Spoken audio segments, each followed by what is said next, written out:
As I mentioned last week, Hell's Kitchen is a once-in-a-lifetime opportunity, and as unfathomable as it is, some chefs are either really generic or have flat-out terrible pleas when fighting for their lives in Hell's Kitchen. But despite 99% of Hell's Kitchen pleas blending together, some pleas have stood out for all the right reasons, as their determination and passion was on full display, with their dream life hanging in the balance. What's going on, guys? I'm FlynnMasters, and today, in an opposite video from last week, where I talked about the worst pleas, we'll be looking at some of the best and flat-out most badass elimination pleas in Hell's Kitchen history. Before we begin, if you love Hell's Kitchen, then please be sure to hit that like and subscribe button, as this is the place to be if you love long and short form HK content. And every little bit of support helps the channel. With all that said, let's take a look back at some of the most legendary and potentially life-changing pleas in Hell's Kitchen history. Bloody hell, here I go again.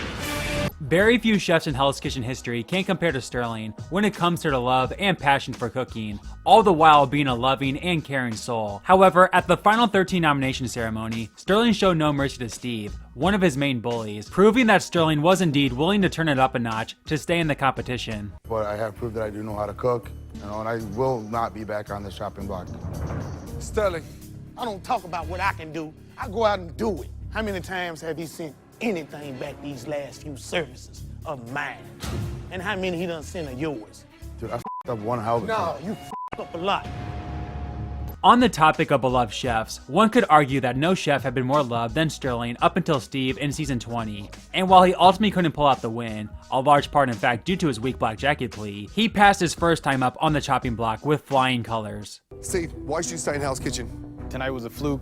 It doesn't define me as a chef. You know that, I know that, everybody behind me knows this. I promise you that I'll be firing in that 6th gear. I'm firing on all cylinders, and I'm ready to kick ass and take some initials, because names take too long to right now. Wow. Season 10 is known as the season of the kickouts, but it's also known for its crazy nomination ceremonies, as even the preview for the season hyped up how hard chefs would fight to stay come elimination. We start off with Roshni, who despite her small stature, she put up a big time fight to stay. Clemenza, who should I send home? Roshni, what I seen in 2 days on our team. 2 days I finished the service when you guys got kicked out. You're gonna tell me I deserve to go home? You guys all got kicked out of that kitchen. Myself and Brian finished that service. We then have Robin, and say what you will about Robin, but you can't deny her fight and determination. And yes, it can lead her to be an ugly person at times. Okay, a lot of times. You know what, Kimmy? If you really want to get dirty right now, we can get dirty. You think I'm scared of you? You called me a bitch today, and you want me to keep my mouth shut? But due to this chaotic behavior and hatred for the red team, she objectively had an insanely good speech, which earned her a second shot on the blue team. Why do you think you should stay in Hell's Kitchen? I feel like I should stay in Hell's Kitchen because I have more fight in me. I have not given up. I'm here, but I want to be here. I do have standards, but I drop off my standards sometimes because I'm trying to save someone else besides myself. Don't turn around, Christina, because I did. Really? Are you? So now you're in charge of me too? I'm not even talking to you, Christina. Go ahead, girl. I'm not talking. This is the kind of that goes on, chef. This is why I hate working on the red team. I prefer to be on the blue team because they respect me because I come in here with 250%. Robin, give me your jacket. Yeah, sure. You are leaving the red team. You're joining the blue team. Man, it's funny that the same nomination ceremony gave us one of the best and one of the worst pleas ever. Do you care? I do care. How much on a scale of 1 to 10? I care a scale of 1 to 10, like a 9. But without question, the best plea of the season, if not ever, comes from Clemenza at the final 13. Despite being great the entire season, Clemenza had a disaster service on the fish station, as he was bad from the very beginning to the very end. His performance was so bad that the blue team unanimously thought that he should be the one to go when asked by Ramsey, leading Clemenza to turn it up a notch with a legendary and heartfelt plea. Who should be going home tonight?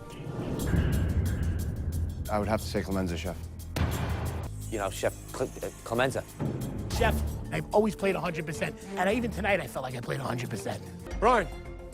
Clemenza, Chef. Chef, I've chased animals, I've dug trees, I gave it my all every single time. Not once have I stopped and let my guard down once. I've tried to help everybody and do everything and be everywhere that I possibly can be, and I've always played 100%. But you know what? I still put out better food than everybody standing there. Are you done? I'm not even close to done, Chef. I'm ready. I'll go put out another dinner service right now if you need. Clemenza. back in line. Yes! Clemenza, Yes, chef. you have passion. Use it. Yes, chef. We also have had pleas that aren't necessarily flashy, but to the point and dominant, such as Tennille and Van in season 6, who were immediately ordered back in line after acing their speech. Why should you stay in Hell's Kitchen? Every challenge, every service, I get better. I'm better for the team. I'm getting stronger. How many times have you been up here? I've been up here twice, man. They know I'm getting strong, so now they're scared. Have you got anything left in the tank? Yeah, chef, I've been busting my ass. Don't you see how pissed off I am that I'm even up here? I shouldn't even be up here. Do me a favor. Yes, chef. Back in line. Yes, chef. Van. Yes, chef. Plastic. No excuses, chef. No excuses. You got 20-something years in this business. You can spot talent. Do me a favor. Get back in line. Thank you, chef. After Van was sent back in line, we then got quite the performance from Robert, and while you could debate if this was really a good speech, or more so childish, Robert's first and only time up on the chopping block in 2 seasons was a memorable one, as he for sure wasn't going home without a fight. He barely does anything. He says underneath the radar. He says night, he reserves his energy, which means he does. Yeah, and then all night you're on desserts hiding from chef. At least my ass is right there in the thing. The fact is, you don't like being told that you don't have it. I don't need to have your respect. You win Hell's Kitchen, I hang up my chef clothes for life. You hear me?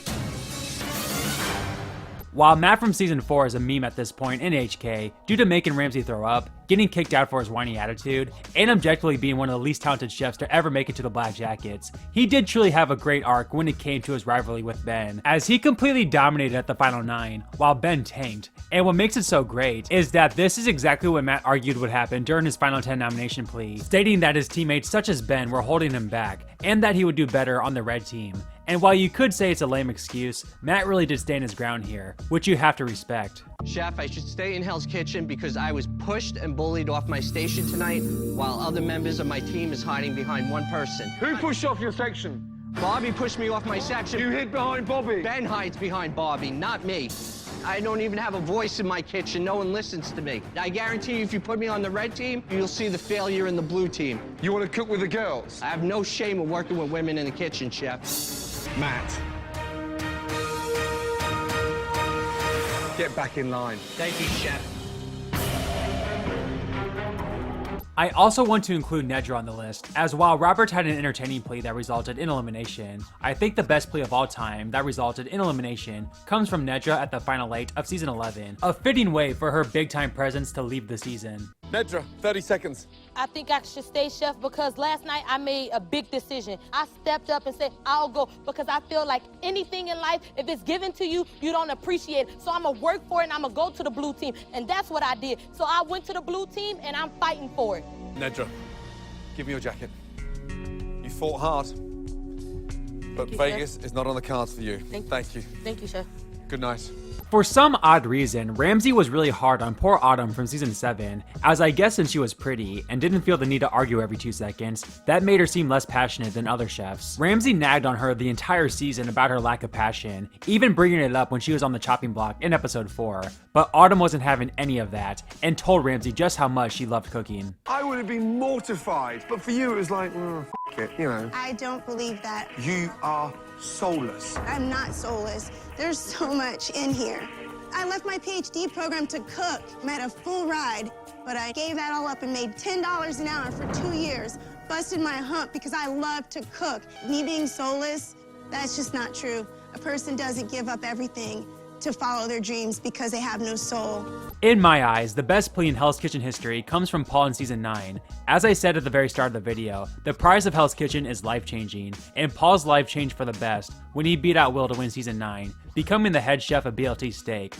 Or, well, not exactly. Nonetheless, Paul's dream was in serious danger after a dreadful performance at the final 12. And while he was probably never going to go home over Monterey anyway, Paul's passion and desire would come out the second he was put under the spotlight, a true sign of things to come from him throughout the season. Paul, that was one of the worst dinner services I've ever witnessed. I'm sick to my stomach of what happened tonight. I ruined somebody's 20-year anniversary that they'll never get back. You backed up the entire dining room. I know, Chef. I had the worst service of my life. I am so disappointed in myself that I'm literally cringing.